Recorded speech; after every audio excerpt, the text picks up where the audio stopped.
මේ ඔබ දකින්නේ කැනඩාවේ හිවුරන් විලේ උතුරු ප්‍රදේශයේ එක උදෑසනක්. අගෝස්තු මාසයේ අන්තිම සතිය වගේ මේ පුංචි දලබු පැටියා එයාගේ ඉරණම විසඳ ගන්නයි මේ සූදානම් වෙන්නේ. එයා එයාගේ සම 4 සැරයක් ඉවත් කරනවා. 5 වන වතාවේ දලබුව අතුරුදහන් වෙලා එයා කෝෂයක් ඇතුළට ගමන් කරනවා. මේ කෝෂය තුල තමයි සත්ව ලෝකයේ තවත් එක් ආශ්චර්යමත් සිද්ධියක් සිද්ධ වෙන්නේ. දලබුවෙක් විදියට කෝෂය ඇතුළට ගියපු එයා ලස්සන සිනිඳු පියාපත් 4ක් ඇති මොනාක් සමනලෙක් වෙලා තමයි එළියට එන්නේ. ඔවුන් කෝෂය තුල සති 2ක් පමණ කාලයක් ගත කරනවා. ඔබත් ඔබේ රූපය ගැන, ලස්සන ගැන වද වෙන කෙනෙක් නම් මේ කෝෂය තුල තමයි මෙච්චර කාලයකට ලෝකේ නිර්මාණය වුණු හොඳම ලස්සන කිරීමේ මධ්‍යස්ථානය තියෙන්නේ. මේ දැන් එළිය දුටු මේ මොනාක් සමනලයා තවත් ටික වේලාවක් ඒ විදියටම වැතිරිලා ඉන්නවා. එයාගේ තටු ශක්තිමත් වෙනකම්. ඔන්න දැන් එයා ලෝකය දකින්න නිදහසේ අහසට පාවෙලා යන සූදානම්. සෑම වසරකට මේ කාලය තුල මිලියන 100ක් පමණ මොනාක් සමනලයින් කැනඩාවේ සහ ඊසාන දිග ඇමරිකාවේ උපත ලබනවා. ඔබ වීරචාරිකාවලට කැමති කෙනෙක් නම් මේ මොනාක් සමනලයනුත් පුංචි වීරයන් කොටසක් තමයි. ඒ ඇයි දන්නවද? ලෝකේ බොහෝ තැන්වල මොනාක් සමනලයින් පැතිරිලා හිටියත් කැනඩාව සහ ඊසාන දිග ඇමරිකාවේ උපදින මොනාක් සමනලයින් අතිසුවිශේෂී. මේ තමයි මොනාක් සමනලයින්ගේ 4 වන පරම්පරාව. ඔවුන් ශක්තිමත් සහ අනෙක් මොනාක් සමනලයින්ට වඩා ශරීර ප්‍රමාණයෙන් විශාලයි. ඔවුන්ට මාස 9ක් පමණ ආයු කාලයක් තියෙනවා. කැනඩාවේ සහ ඊසාන දිග ඇමරිකාවෙන් තමන්ගේ වීර චාරිකාව ආරම්භන ඔවුන් දිනකට සැතපුම් 50ක් විතර දුර ගෙවාගෙන පියඹා යනවා. මේ වීර චාරිකාව හරියට මැරතන් පියාසැරියක් වගේ.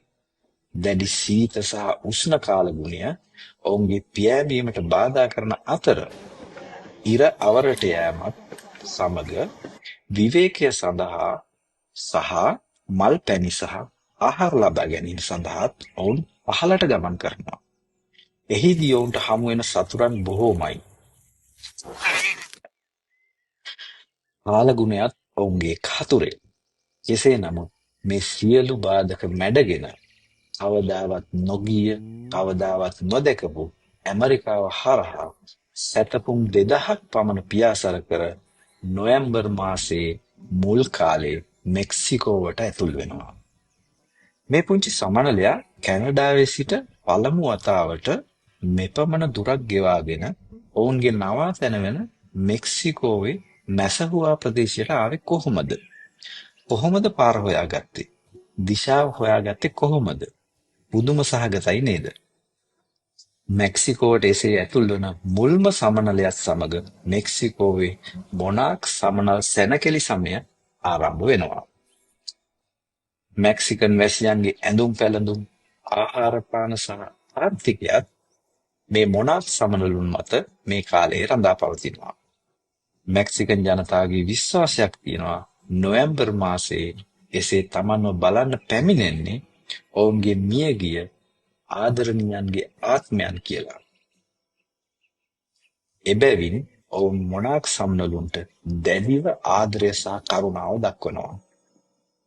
මේ තමයි වර්ග සැතපුම් 60ක් පමණ වන අඩි 10000ක් පමණ උසින් යුක්ත මෙක්සිකෝවේ මැසහුවා ප්‍රදේශය. මෙතන තමයි මොනාක් සමනලුන් සීත කාලයෙන් ආරක්ෂා වීම සඳහා නවාතැන් ගන්නෙ. මේ ස්ථානයට විශාල සංචාරක ආකර්ෂණයක් තියෙනවා. දවසේ වැඩි කාලයක් රංචුවක් ලෙස උණුසුම් වෙමින් එකට ඉන්න ඔවුන් ආහාර සහ ජලය ලබා ගැනීමට පමණයි මෙයින් ඉවත් වන්නේ. නැවතත් ඔවුන්ගේ නවාතැනටම ආහාර සහ ජලය ලබා ගැනීමෙන් පසුව පැමිණෙනවා. හැබැයි දැන් මේ ප්‍රදේශයේ සිදුවන වන විනාශය නිසා මොනාක් සමනලයින්ගේ වාසභූමි අහිමි වෙමින් යනවා. කෙසේ වෙතත් නොවැම්බර් මාසයේ මෙක්සිකෝවට පැමිණි ඔවුන් පමණ කාලයක් නවාතැන්ගෙන සීත ඍතුවේ අවසානයත් සමග මාර්තු මාසයේ නැවත තම නිජ භූමිය කරා පියාසැරිය ආරම්භ කරනවා. නැවත කැනඩාවට ගමන් ආරම්භ කරන ඔවුන් පළමුව ඇමරිකාවේ ටෙක්සාස් ප්‍රාන්තයට ඇතුල් වෙනවා. මෙහිදී සංසර්ගයේ යෙදීම සහ බිත්තර දැමීම ආරම්භ කිරීමත් සමග සුපිරි මොනාක් සමනළුන්ගේ 4වන පරම්පරාව තමන්ගේ මැරතන් පියාසැරිය අවසන් කර මිය යනවා. මේ බිත්තර වලින් උපදින පළමු පරම්පරාවේ අලුත් මොනාක් සමනලයින් කැනඩාව දෙසට ගමන් ආරම්භ කරනවා. මේ ගමන අතරතුර නැවතත් සංසර්ගය සහ බිත්තර දැමීම නිසා ඔවුන් මිය යනවා.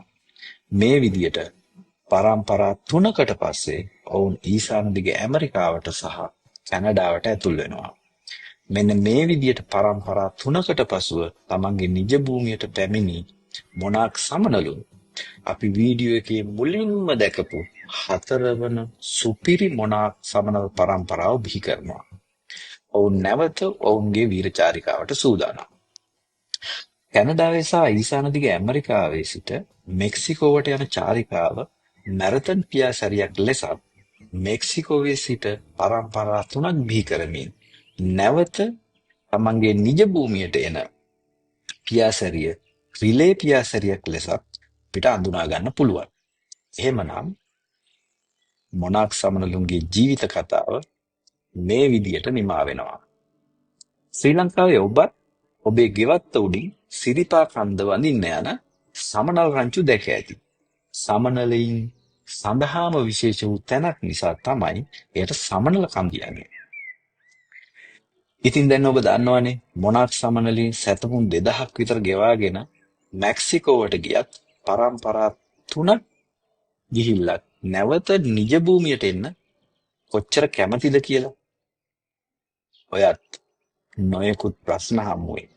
ඔයාගේ නිජ භූමිය අතහැර විදේශගතව පදිංචි වෙලා ඉන්න කෙනෙක් නම්, රැකියාව සඳහා ගියපු කෙනෙක් නම්, ඉඩක් ලැබෙන ඕනෑම මොහොතක තමන්ගේ ඉපදුණු රටට, ගමට, මුලින්ම ඉපදුණු නිවසට යන්න කොච්චර ආසද? සමා වෙන්න ටිකක් ඉමෝෂනල් වුණාට. මොනාක් සමනලින්ට වගේම තමන්ගේ නිජ භූමියට නැවත පැමිණෙන්න ඔබටත් වාසනාව ලැබේවයි කියලා ප්‍රාර්ථනා කරන ගමන් මම නවතින්නම්. ඔබට සුබ දවසක්.